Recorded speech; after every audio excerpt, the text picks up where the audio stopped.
सबसे पहले तो माँ का जो ऐसा रिश्ता है कि वो तो ऐसा है कि उसके बगैर तो एक मुआशरत या एक सोसाइटी नहीं चल सकती। बेशक। लेकिन कुछ चीज़ें होती हैं वो शायद जानबूझ के भी नहीं करती, उनको इल्म ही नहीं होता इन चीज़ों का कि ये चीज़ मैं कर रही हूँ, ये मेरे बच्चे के लिए बेहतर है या ख़राब है। तो एज ए नॉर्म क्योंकि फैमिलीज़ में चीज़ें चल रही होती हैं उसी को लेके वो फॉलो कर रही होती हैं। तो वैसे ये ज़रूरी नहीं है कि सिर्फ फिज़िकली या कोई इलनेस ही हो बच्चे को तो उसकी लापरवाही होती है।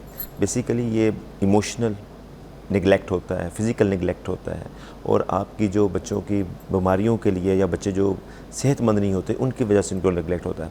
मोस्ट कॉमन जो ये होता है कि जी मदर्स को ये, और फिर मैं ये ज़रूर कहता हूँ कि जो निगलेक्ट होता है ना ये तब से स्टार्ट नहीं होता जब बच्चा पैदा हो जाए। निगलेक्ट स्टार्ट तब से होता है जब मदर कंसीव करती है, जब बच्चा माँ के पेट के अंदर कंसीव होता है तब से अगर माँ उसकी केयर नहीं करती तो उसके असरात एंड तक जाते हैं।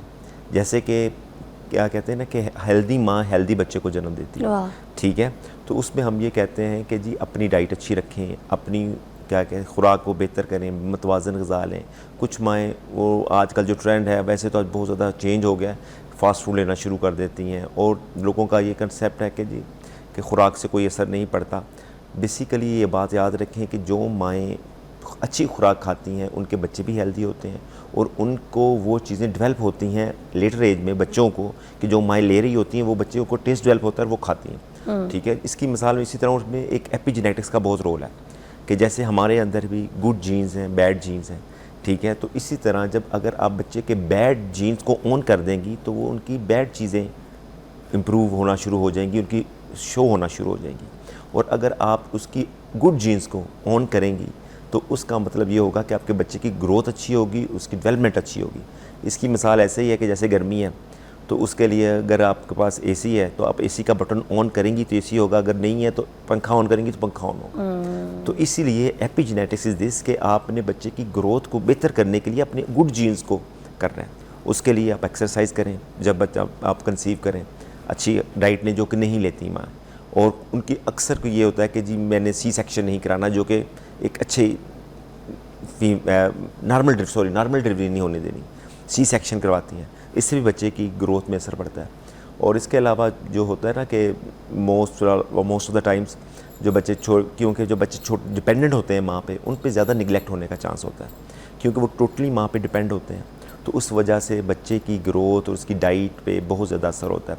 और सबसे इंपॉर्टेंट मैं चीज़ होगा, आपको शायद पता भी होगा कि ये ब्रेस्ट मदर मिल्क वीक चल रहा है कि मदर मिल्क के 1 to 7 अगस्त ये मिल्क क्या है, मदर मिल्क का एक वीक मनाते हैं हम लोग पीडियाट्रिक्स में, जो कि बच्चों को माएँ अपना दूध पिलाएं ताकि उनको इन्हेंस करें कि वो अपना दूध पिलाएं। तो सबसे पहले माएँ अपना दूध पिलाएं, उससे बच्चों को ताकत मिलती है, अपने आप को ताकत मिलती है। और ऐसी चीज़ें हैं जिससे बच्चा अगर माँ का दूध पिए तो उसको। सर मैंने कुछ ऐसे भी देखा है कि कुछ डॉक्टर्स ऐसे होते हैं कि जो कहते हैं कि जब बच्चा पैदा होता है ना तो वो माँ को कह देते हैं कि नहीं आपको उस मिकदार से जो है ना दूध नहीं आ रहा, तो आप जो है ना इसको पाउडर मिल्क पे ले आएँ, इसको इस पे ले आएँ, इसको बॉटल पे ले आएँ।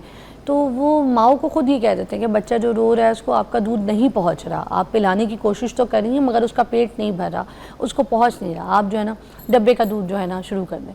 तो अब औरतें खुद फोर्स भी कर रही होती कि नहीं हमने पिलाना है, मगर ये बातें भी करते हैं। तो कोई ऐसी टेक्निक नहीं है जिसपे बच्चे का दूध जो है माँ की तरफ से उसको प्रॉपर प्रोवाइड हो? जी देखें, ये बायलैटरली आप बिल्कुल ठीक कह रही हैं। कुछ लोग मदर्स भी ये फोर्स करती हैं कि जी हमने अपना दूध पिलाना है, कुछ डॉक्टर्स भी कहते हैं कि जी अपना दूध ना पिलाएं, डब्बे वाला दूध पिलाएं। लेकिन कुछ ज़्यादातर ये देखा गया कि ज़्यादातर जब सी सेक्शन होता है ना तो वो माँओं का आइडियली तो ये है कि माँ अपना दूध पिलाए, ठीक है। और दूसरी ये चीज़ होती है कि जब माँ का दूध नहीं अवेलेबल होता तो डब्बे वाला दूध पिलाना शुरू कर देते हैं, पाउडर मिल्क देना शुरू कर देते हैं, जिसकी वजह से बच्चे को वो इजी टू टेक होता है, ज़ोर नहीं लगाना पड़ता, तो बच्चे को उसकी आदत पड़ जाती है। और दूसरा, माँओं को ये चीज़ समझने की ज़रूरत है कि जो बच्चे का बर्थ पे जो स्टमक होता है ना, it is a size of जो वो वालनट 5 to 10 ml का उसका होता है साइज़। वॉलनट का साइज़? वॉलनट का साइज़ का, जो अखरोट के साइज़ का होता है, हाँ ठीक है।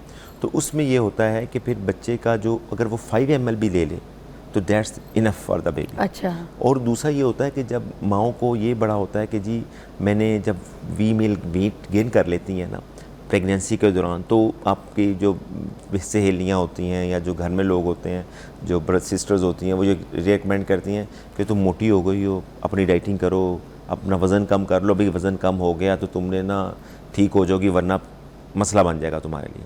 तो इसलिए पानी कम पीना शुरू कर दो और जनाब खाना पीना भी कम कर दो।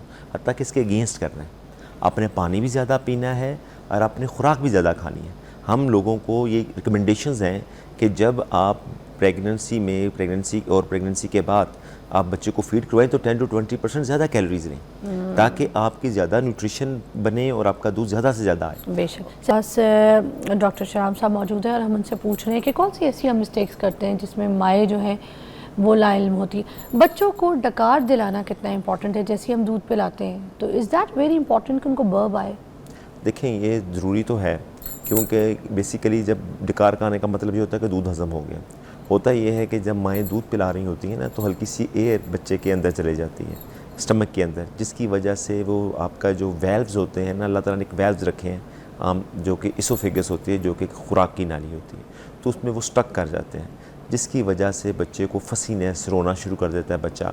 और अगर वो बहुत ज़्यादा प्रेशर बढ़ जाए तो वेल्व खुल जाते हैं और बच्चे का दूध वापस आ जाता है, जिसको हम अपनी ज़बान में रिफ्लक्स कहते हैं, गैस्ट्रोएसोफेजियल रिफ्लक्स। तो उसकी वजह से बच्चे को फिर भूख ज़्यादा लगती है, बच्चे की ग्रोथ प्रॉपर नहीं होती।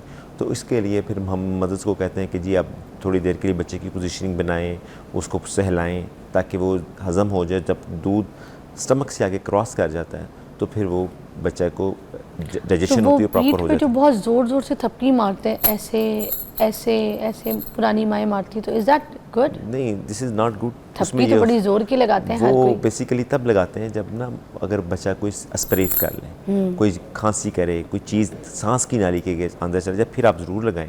ये एक नेचुरल मेथड है, ये हम यूज़ करते हैं चीज़ों को बाहर निकालने के लिए, ट्रिकिया से, जो कि सांस की नाली है। लेकिन खुराक की नाली में हज़म कराने का ऐसा कोई तरीका नहीं है कि आप जी बच्चे को ज़ोर से थपकी दें। हाँ, आप अपने साथ उसकी पोजीशनिंग्स होती हैं कि अपनी लैप में लेके, अपने कंधे से लगा के, आपको स्क्विंग करके बच्चे को इस तरह के, लेकिन उसमें बच्चे का जो है वो अपराइट होना चाहिए चेहरा, ठीक है, आपका इसका हेड शोल्डर्स के ऊपर, और बच्चा हल्का हल्का वो करे तो इससे वो डकार ले लेता है। और जो हवा है बेसिकली वो हवा खारिज हो रही होती है मुंह के ज़रिए, जिससे बच्चे को आसानी होती है और बच्चा ईजी हो जाता है। अच्छा, वो जो देखिए बुखार होता है बच्चे को, हम क्या करते हैं उसको नहला देते हैं, इज़ दैट ओके? बिल्कुल, उसको नहला लें। अगर बहुत ज़्यादा बुखार हो, ठीक नहीं हो रहा, this is a natural remedy, आप उसको नहला सकते हैं। This is the method of convection, इसको हम ये कहते हैं कि उसके ऊपर से ना नहलाओ, कुछ कहते हैं पट्टे से कट जाएंगे उसके। नहीं, देखें, अगर तो बहुत ज़्यादा बुखार है, बेसिकली ये है कि जी आपने टेम्परेचर को कम करना है। टेम्परेचर कम करने का सबसे पहला तरीका है, अगर बच्चों को ज़्यादा कपड़े पहनाए हैं तो उसका कपड़े लूज़ कर दें, कम कर दें।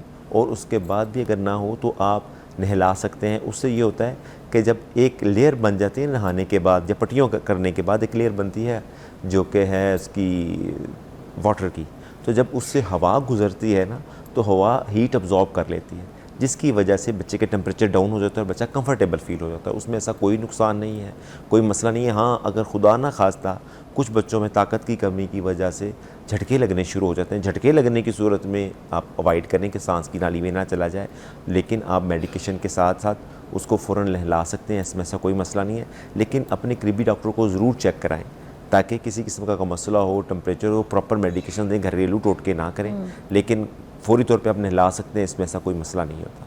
अच्छा, अक्सर बच्चे जो है ना कुछ खाते नहीं हैं, उनको ज़बरदस्ती खिलाना पड़ता है, तो माएँ उनको बहुत प्रेशरली खिलाती हैं, उनका पकड़ के उनके मुंह में ठूसरी होती हैं और उसके बाद वो उल्टी भी करते हैं, फिर खिला देती है। तो ज़बरदस्ती कर सकते हैं या इंतज़ार करना चाहिए, बच्चा खुद भूख से मांगे रोए?